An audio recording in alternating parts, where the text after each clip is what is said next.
हरियाणा गव्हर्नमेंटला एक major setback बसलाय. हरियाणा गव्हर्नमेंटने तिथले जे स्थानिक आहेत, त्या स्थानिकांना प्रायव्हेट सेक्टरमध्ये नोकरीसाठी 75% रिझर्व्हेशन जाहीर केलेलं होतं आणि हे रिझर्व्हेशन देणारा कायदासुद्धा त्यांनी आणला होता. आता पंजाब आणि हरियाणा हायकोर्टाने हा कायदाच रद्दबातल केलाय. प्रायव्हेट सेक्टरमधील 30,000पेक्षा कमी मासिक पगार असणाऱ्या स्थानिक कामगारांसाठी तिथल्या राज्य सरकारने 2020 मध्ये हा कायदा आणला होता. हायकोर्टाने the Haryana state employment of local candidates act 2020 unconstitutional असल्याचं म्हटलेलं आहे आणि याच्यामुळं घटनेच्या भाग 3चं म्हणजेच मूलभूत अधिकाराचं उल्लंघन होत असल्याचं सुद्धा म्हणलेलं आहे. आता हा संपूर्ण विषय नेमका काय आहे ते समजून घेऊयात.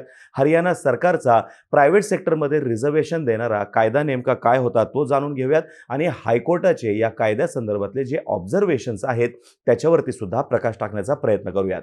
नमस्कार, मी अरुणराज जाधव बोल व्हिडिओवरती तुम्हा सर्वांचं अगदी मनापासून स्वागत करतो. सर्वप्रथम हे लक्षात घ्या की आपल्या इथं नोकरीमध्ये जे रिझर्व्हेशन आहे ते फक्त आणि फक्त गव्हर्नमेंट सेक्टरसाठी आहे. प्रायव्हेट सेक्टरमध्ये आपल्या इथं कोणत्याही पद्धतीचं रिझर्व्हेशन नाही आणि हरियाणा सरकारने नेमका तोच प्रयत्न केला होता की प्रायव्हेट सेक्टरमध्ये जे स्थानिक आहेत त्या स्थानिकांना किमान 75% तरी रिझर्व्हेशन असायला पाहिजे किंवा 75% स्थानिकांना एकूण नोकऱ्यांमध्ये प्राधान्य दिलं गेलं पाहिजे.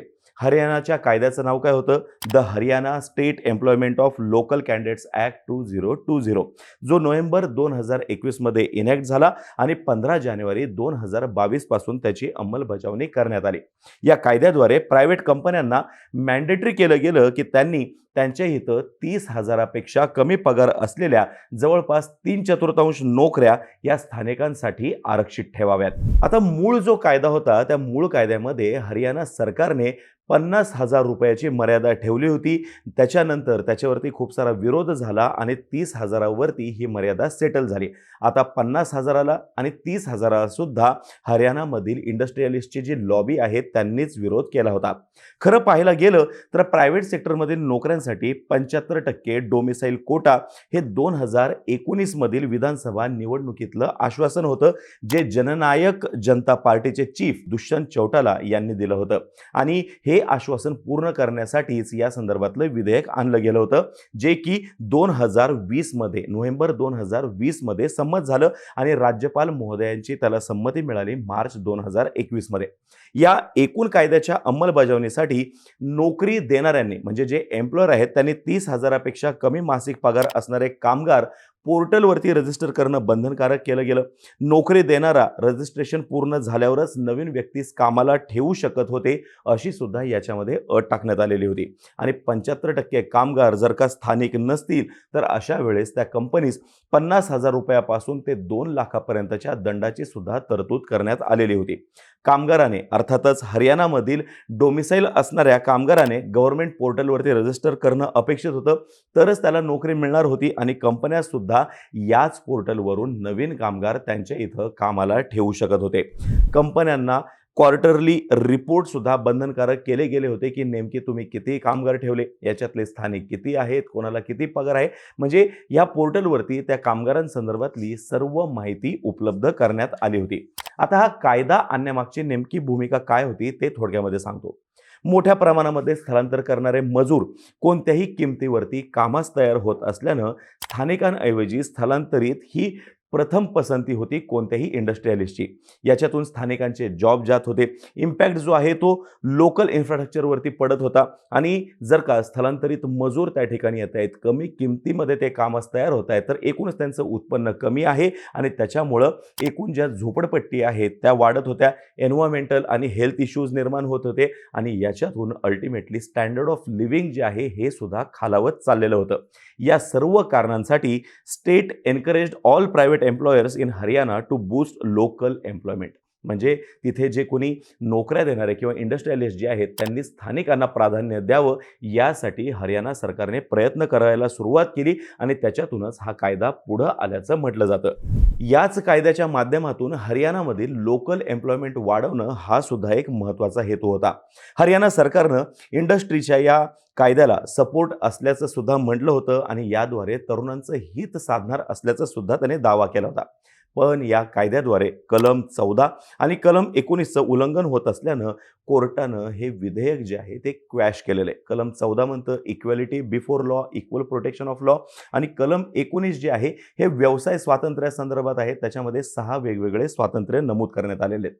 हरियाणा सरकारच्या या कायद्याला तिथल्या काही इंडस्ट्रियल असोसिएशननेच आव्हान दिलं होतं.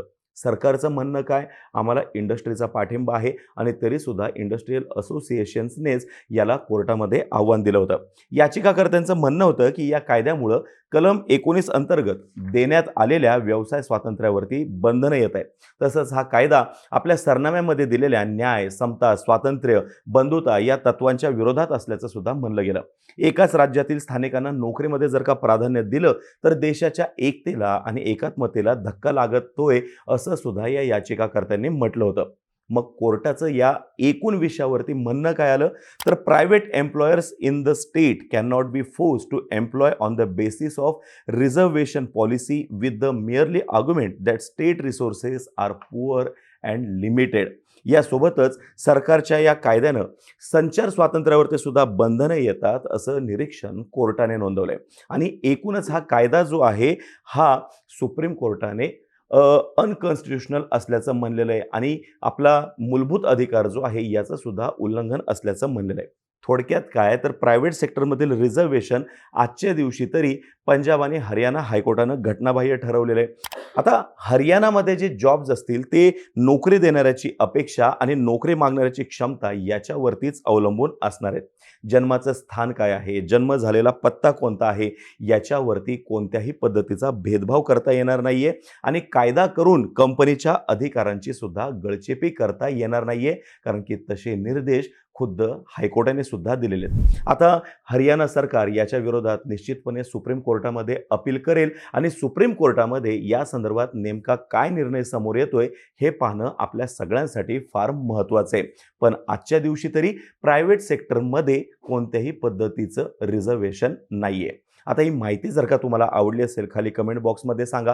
प्रायव्हेट सेक्टरमध्ये रिझर्वेशन असावं किंवा नसावं याच्याविषयी तुमचं मत काय आहे हे सुद्धा खाली कमेंट बॉक्समध्ये निश्चितपणे मांडा. तोपर्यंत आम्हा सर्वांचे व्हिडिओ जास्तीत जास्त लोकांपर्यंत पोहोचवा आणि चॅनलला सबस्क्राईब करायला थोडं विसरू नका. धन्यवाद.